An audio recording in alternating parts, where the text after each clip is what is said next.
Fernando Mendoza. When people hear that name, a lot of people are surprised that he attained the status of a Heisman Trophy winner. We are pleased to announce that he did. That being said, what does all of this have to do with the rise of Hispanics in the NFL and NCAA football? For most in the Latino Hispanic community, football is associated with soccer, not what they call U.S. football.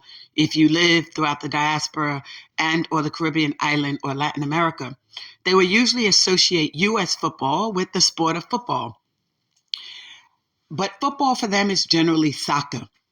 And so of recent, there has been this concern within the NFL ranks of trying to diversify the sport and engage in outreach. In 1970s, there was 1 million Hispanics in the United States. Under then former President Nixon's administration, they gave the term Spanish-speaking people to Hispaniola, Hispanics, to throw all Spanish-speaking people into one boat. What did that look like for America at that time? It would include those who came from Cuba, Mexico, and Puerto Rico at that time, and any others. But most, if you are from certain sections of Bogota, Colombia, and the like, or certain sections of Central America, you would identify Hispanic. But for others, if you were Spanish-speaking from Spain or Portuguese, you would associate yourself as being white. And it is because they are European country, Spanish and Portuguese, as being the language. But Spain and Portugal are European countries. And they do also have their share of race discrimination too. Unique to this is the history of the Spanish-speaking culture in the United States. In 1619, the first ship to sail with slaves to the United States in Virginia came from Portugal, Lisbon, Portugal. Thereafter, hundreds of ships would sail from Spain, and they would bring to the United States Spanish slaves that came from Africa, wherein they had also engaged in the slave trade. But most of us associated to Great Britain as them being the leaders. That was not true. For the first 100 years, respectfully, well before Christopher Columbus set sail here, the Spaniards were engaged in slave trade and doing business as well in Africa. So for most of us nowadays, when we think of Christopher Columbus, we think of the Spanish who claim to have discovered America, the Bahamas, Jamaica, etc. And that is not true as we now understand our history. But for most, the Spanish-speaking community are complex people.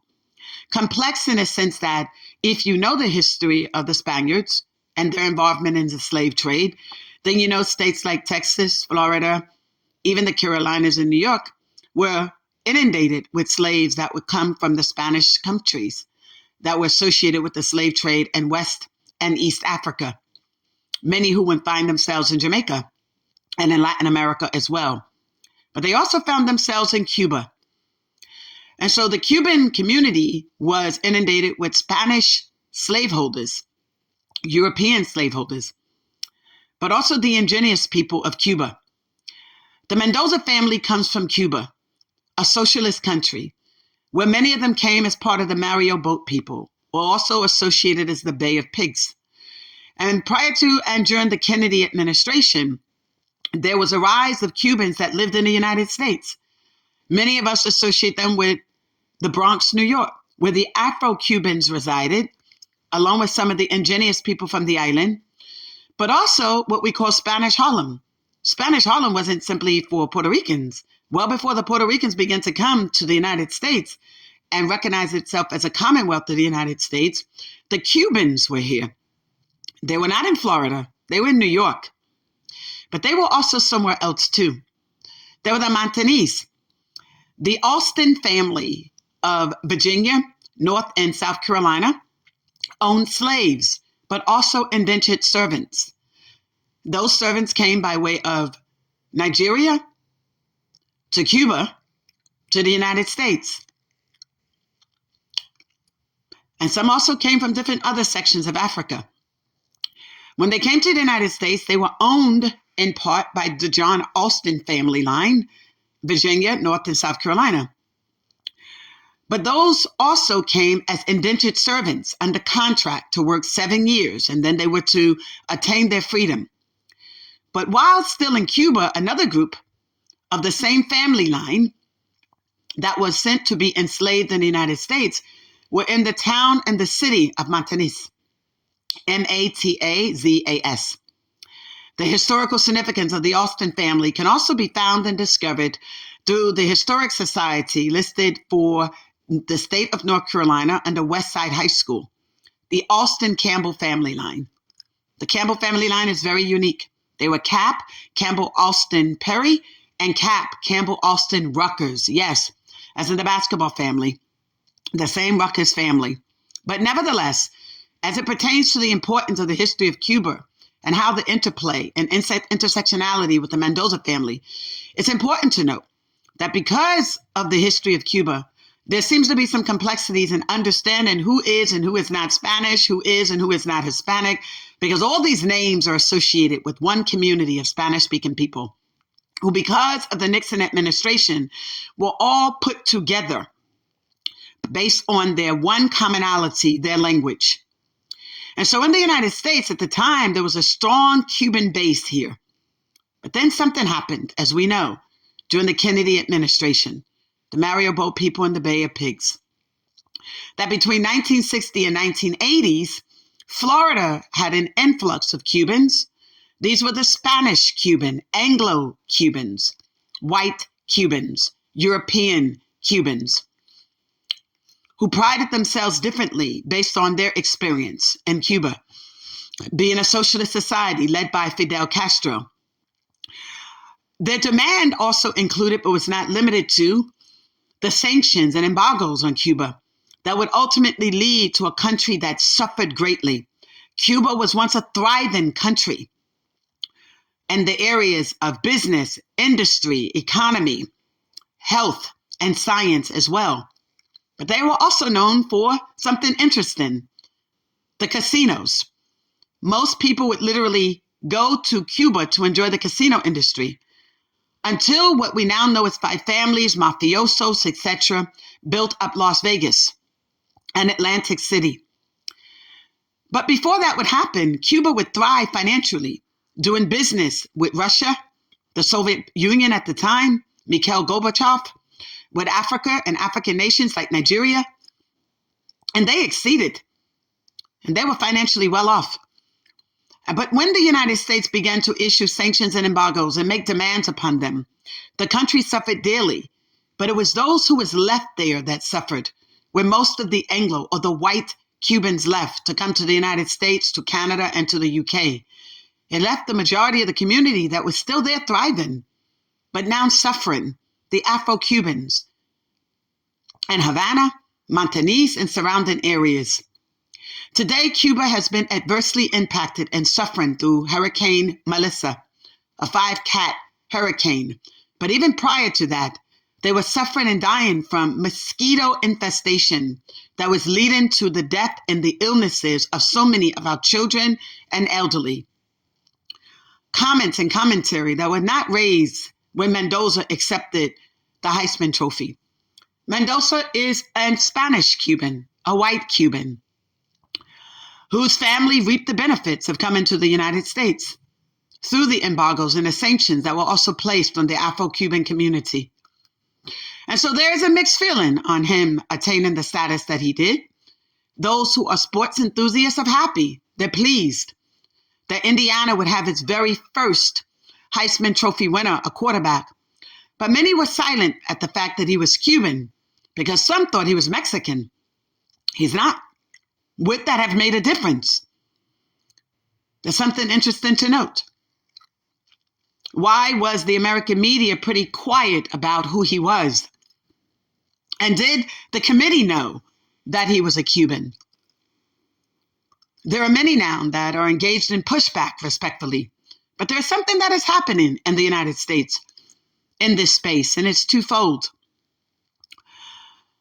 By 2020, we went from 1 million Hispanics in 1970, many who were also Mexican and Cuban, to now 62 million Hispanics in America 81%, according to the census, of Mexican descent.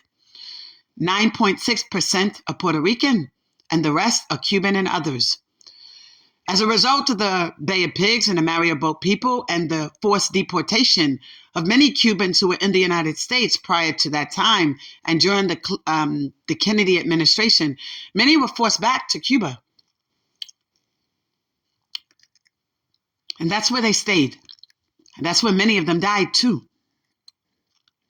Today, there's a small Cuban population in the United States separated between two places: New York, the Bronx, New Jersey, and in Florida.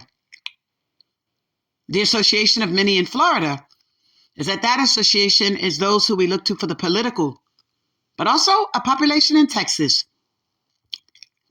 that exists there as well. A U.S. Senator is of Cuban nationality as well, Ted Cruz. Ted Cruz's family is Montanese as well, a conversation he generally doesn't have.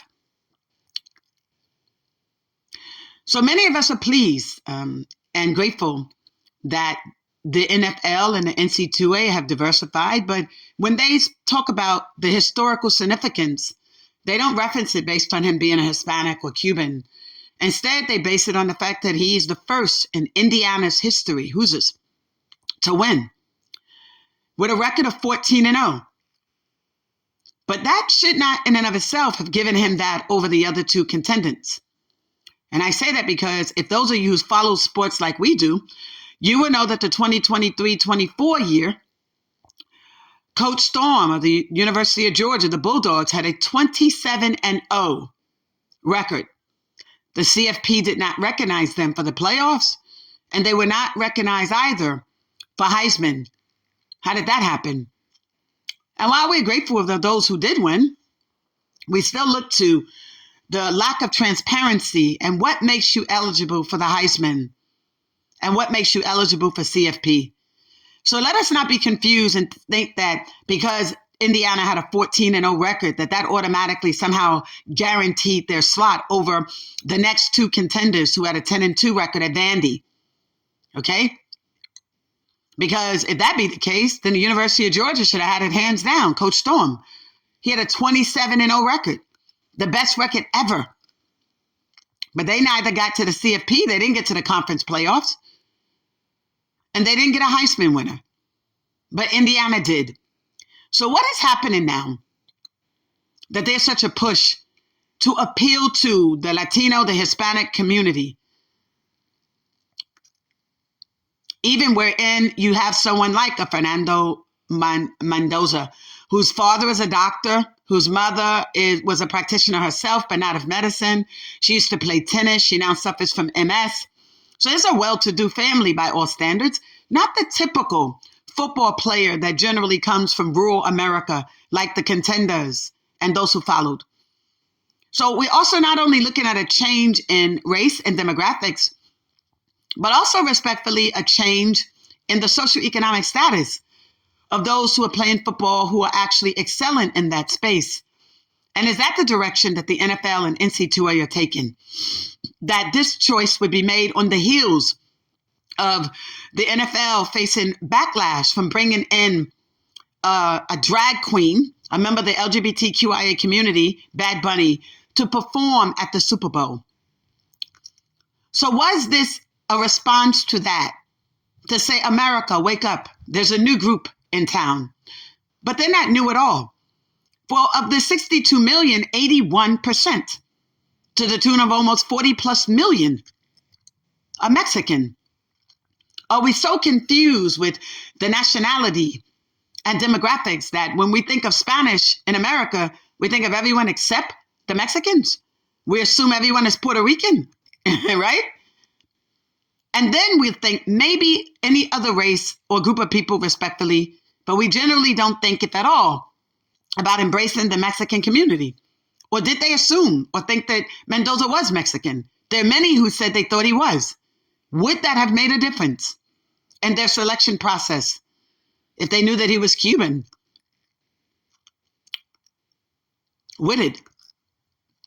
In his Heisman speech, I was looking for him to talk about what was currently happening in Cuba, to be a little more detailed with regard to maybe him utilizing his platform in an effort to recognize that there are people there that are suffering. Between Jamaica and Cuba and one other island there is 700,000 displaced children, most of them of African origin. So the fact that he didn't reference that in detail, the fact that he didn't spend a great deal of time highlighting those issues is of great concern to me about what type of voice, if at all, he can be. Or will he come in with a political angle like that of the Floridian Cubans that differs greatly from those from the Bronx, New York? Those of us who are also part of the Montanese group of people who know the suffering and the financial problems that are encountered in Cuba as an actual and approximate cause of the embargoes and the sanctions. And because Assata Shakur, God bless her spirit, has no longer with us, is that now going to still be the excuse to go against the people in Cuba with regard to them holding a former fugitive, as they will, of someone who they believe killed a New Jersey trooper when she had always maintained her innocence?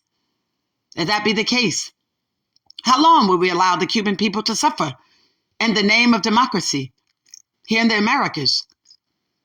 People once thought that when Obama became president that it would open Cuba, but did it?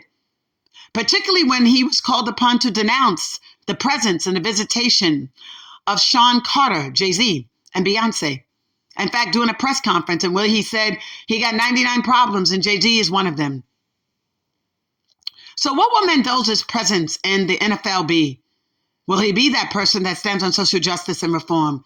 Will he be that person that can be utilized in a space to bring attention and awareness to what continues to happen in Cuba, including but not limited to the mosquito outbreak that has worsened as a result of Hurricane Melissa? Will he call upon those of us who are in positions to help to do so?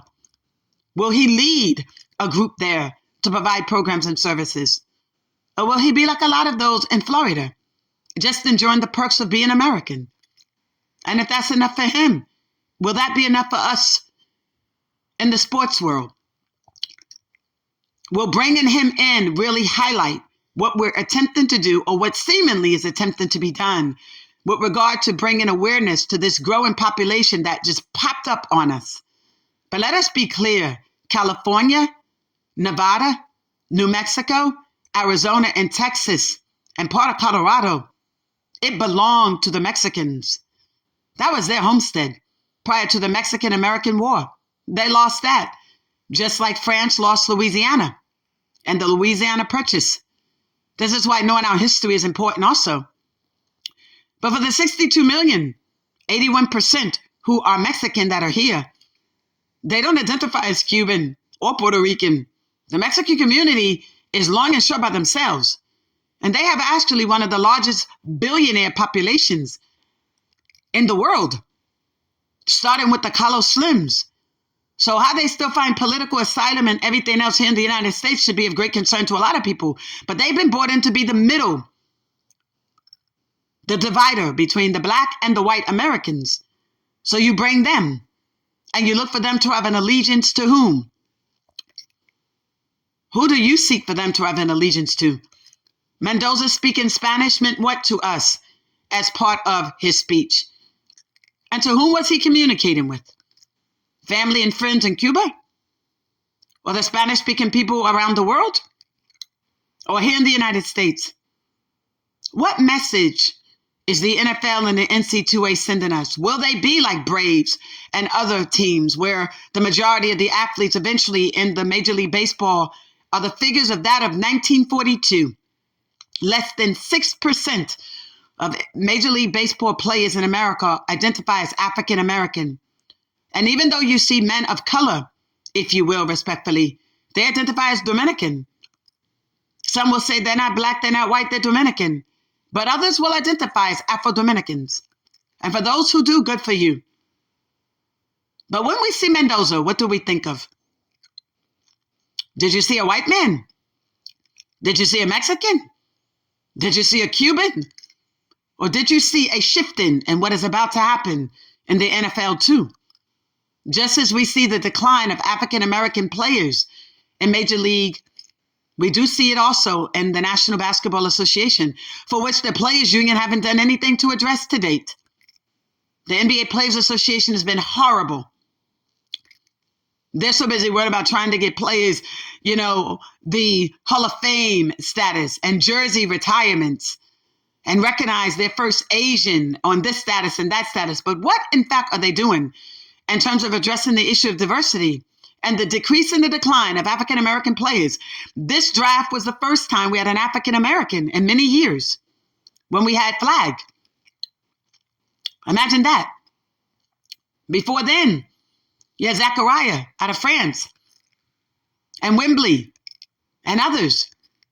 And over the last decade, that's about what it's been about. There's been a decline. What are we doing, NC2A? What are we doing, NFL? Are we now saying let us continue to recruit the Mendozas? That would be great. But are we being race specific in our targeting? That would be a disgrace. Let us be reminded that we ought to pursue these individuals based on their athleticism, but also recognizing the need to diversify the sport too. But if we're going to do that, then let us also focus on the Mexicans. It's seemingly like we're trying to make sure we address every other group except them. This is Lisa Hampton. Congratulations, Fernando Mendoza, on your Heisman Trophy win. Let us see what you do with your status. Or will you disappear in the wind when you get into the NFL? Will none of this matter? Will you just be part of the team like those in Florida? Or will you utilize your gift, your talent, and your platform to bring awareness to what is happening to those of us who are African Cubans that are still in Cuba, where the socialism did not benefit them per se? Thank you. Love is selflessly authentic. Having all money, power, talent, opportunity now. Congratulations, Cubano. We're Montanese.